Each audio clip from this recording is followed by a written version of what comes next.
One of the clear highlights for the New York Rangers so far this season has been forward Will Cuylle. This is a young player who is still only 22 years old, but he has taken, I would say, a pretty massive step in his all-around game, especially offensively so far this season. This is a very talented player. He has, I would say, a pretty good upside, and with his all-around game, the way he plays physically, hitting everything that moves out there, being one of the top kind of hits guys in the entire NHL for such a young player who has some offensive talent, clearly, has a solid defensive game. I think he can truly be a very good top six forward with a great physical game, good offensively, good defensively for years and years to come, and he can truly get a lot better than what he is right now as well, in my opinion. So in today's video, we're going to show a little love towards Will Cuylle here and really talk about his overall game and how I think well he has kind of played, and also kind of take a look at the past as well and kind of how we got Will Cuylle, as some of you might have forgotten or might not know,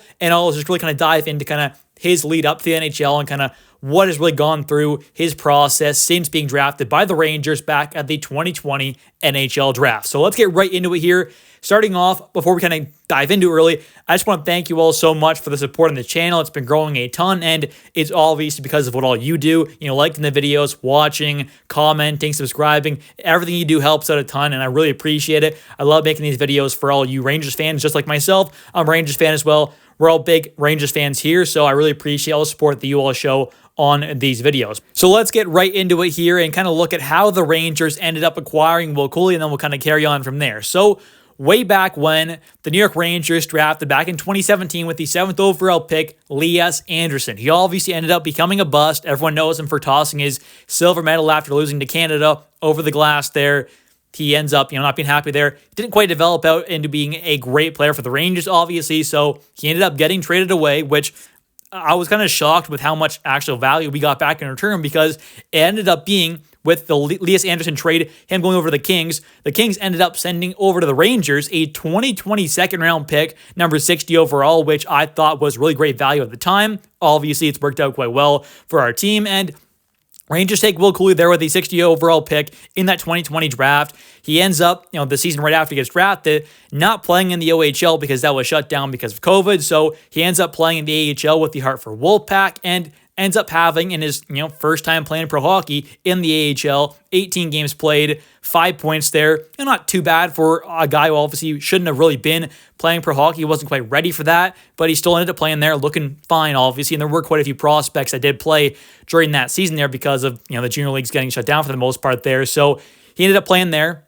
Obviously did all right, but then the next season in 2021-2022, he ended up being the captain of his Windsor Spitfire team in the OHL, and he ended up helping them go all the way to the OHL finals after beating Brennan Othman and his Flint Firebirds before he got traded over to the Petes.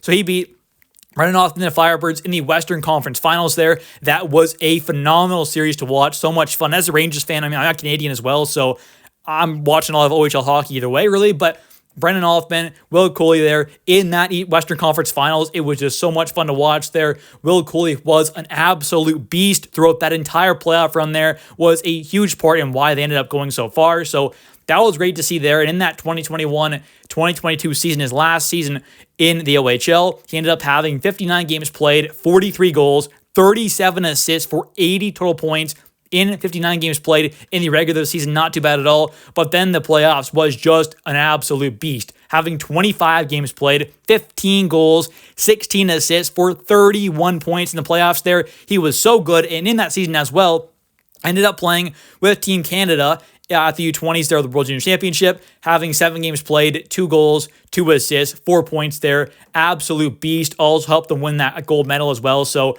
he's just an all-around, beast there. He also won a Hlinka Gretzky back with Canada as well, got a silver medal there. So he's just a really great all-around player. Did some great stuff with Team Canada there. Did some great stuff in the OHL, being a leader as well, being a captain in his last season there. So this is a very talented guy. He's got that physicality, but he's also got that, all-around game, but also the leadership as well, which is kind of a nice touch there in his game as well.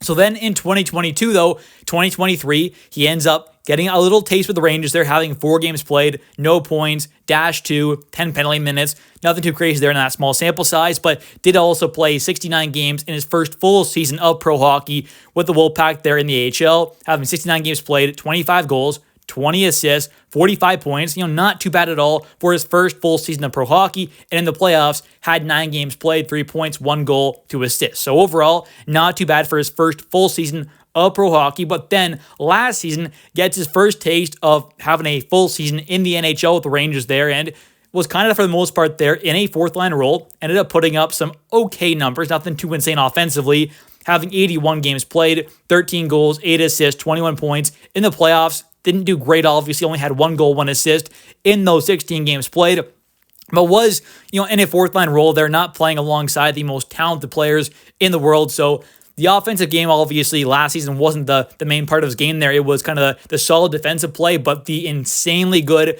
physicality, because he was one of the top hitters in the entire NHL last season. But then you go on to this season, where once again, he is being one of the top hitters as well. We'll take a look at those numbers in a second. But this season offensively, he has taken that massive step forward offensively while not really stepping back in the hit department or the defensive side either. And that's the big thing as well, as he didn't just kind of take off a bit defensively, but really can take that step up offensively. He's been great defensively. He's still one of the top hitters in the entire NHL, still such a physical and top player, but also has stepped up that offensive game so much. And I'm a guy who obviously watched him play quite a bit with the Windsor Spitfire in the OHL when he was, one of the top players in that league, one of the top players on his team. Will Cuylle was so dominant and so good throughout that playoff run and in the OHL just in general. But now we're finally seeing that offense really kind of take its step forward at the NHL level, which is exactly what I was hoping for. We're finally seeing it. And so far this season, he has 13 games played,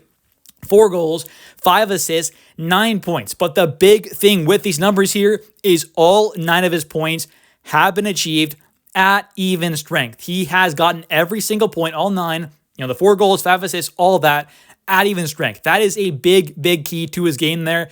He's not a guy who is getting much power play time at all, obviously, but he is still scoring at a great level there. I mean, 9 points in 13 games played. That's on pace for 82 games played, 25 goals, 32 assists, 57 total points. If he can have a 50-plus point season there, even 45-plus points, I would be thrilled with that, especially with how young he is still, still only being 22, turning 23 in February.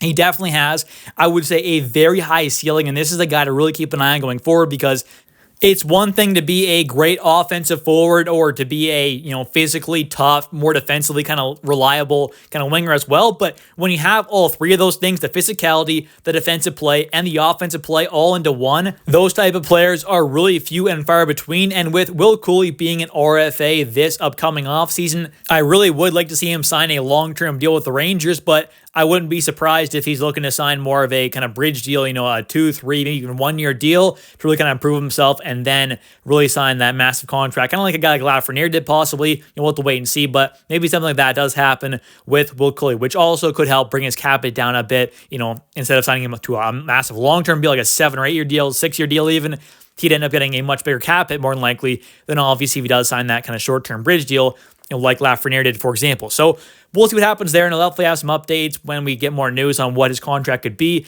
That won't be for a while, though, probably not until obviously this upcoming offseason, but we'll have to wait and see what happens there. But I definitely will have you all updated with videos talking about that contract when things come around to it. But taking a look here at the hit leaders in the entire NHL, the top guy, Kiefer Sherwood there, the Canucks, 84 hits there, 13 games played. But then you go down there to 4th place, and you have Luke Schenn with 56 hits there, Brady Tkachuk with 56 hits there. Both those guys do have 2 more and 1 more game played than Will Cuylle, who's also tied with them for 56 hits. So Will Cuylle right now is tied alongside Luke Schenn and also Brady Tkachuk, who is one of those really great, all-around kind of forwards there with that phenomenal, obviously, physical game.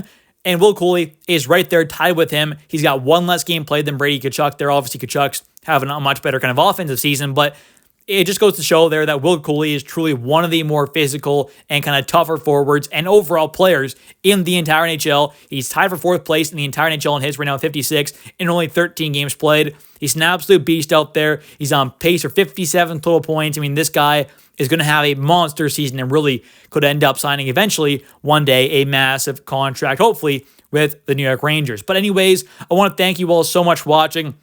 If you have enjoyed this video, definitely hit that like and subscribe button for a ton more New York Rangers content. Like I said, I post every single day. So if you're new to the channel here, definitely hit that like and subscribe button. And also don't forget to comment down below your thoughts on Will Cuylle and kind of how he's played so far this season, because I truly do think he's going to have a massive impact on this team going forward. And I can't wait to see what he can do throughout this upcoming playoffs, because we need more physicality on this team. We need some more even strength scoring, and that is exactly what Will Cuylle can bring. So thanks for watching. I'll catch you next one. See ya.